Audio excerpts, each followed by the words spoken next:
అందరికీ నా హృదయపూర్వక వందనాలు. చెమ్మగలిగిన దేవుని పిల్లారా, మీరు హృదయాలు వెలిగించే మాటతో దేవుడే కొన్ని మాటలు తీసుకొని మెద్దకొచ్చున్నాడు కనుక మీరు నేను కలిసి ప్రభు మాటల చేత మన హృదయాలు వెలిగించుకుందాం.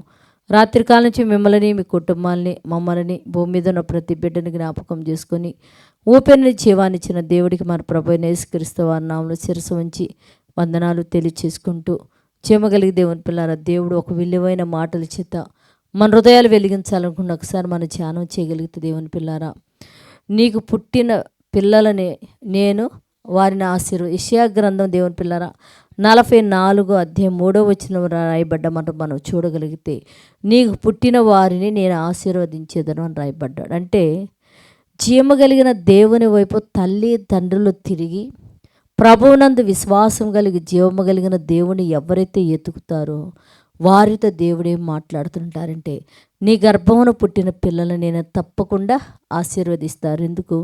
నీవు నీ భార్య లేకపోతే నీ భర్త భార్య నా కోసం బ్రతుకుతున్నారు కదా, నన్ను ఎతికారు కదా, నీ పిల్లలను కూడా నా మార్గంలో కానీ మీరు నడిపించగలిగితే నీకు పుట్టిన పిల్లల్ని నేను ఆశీర్వదిస్తానని చెప్తున్నావు దేవుని పిల్లలు. చిన్ననాటి నుంచే మన బిడ్డల్ని దైవ మార్గంలో నడిపించి ఏ చెడు అలవాట్లు గురి కాకుండా దేవుని చేత ఆశీర్వదింపబడే పిల్లలుగా మన బిడ్డలు ఉండినట్లు ప్రార్థన చేద్దాం.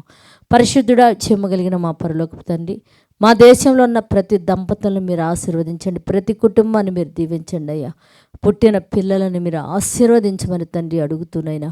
పొలం పనుల నిమిత్తం, వ్యాపారాల నిమిత్తం, చిన్న చిన్న చేతి పనులు, ఉద్యోగాలు, చదువుల నిమిత్తం పొట్ట చేత పట్టుకొని వెళుతున్న బిడ్డల్ని ఎడల నీ దయా కనికరం ఉంచి క్షేమంగా సాయంత్రం గృహాలు చేరి నిన్ను స్తుతించి కనపరిచే భాగ్యముని గురించి సహాయం చేయమని మా రక్షకుడు నీ కుమారుడు యేసు పరిశుద్ధ నామములో ప్రార్థన అడుగుతున్నాం తండ్రి, ఆమెన్.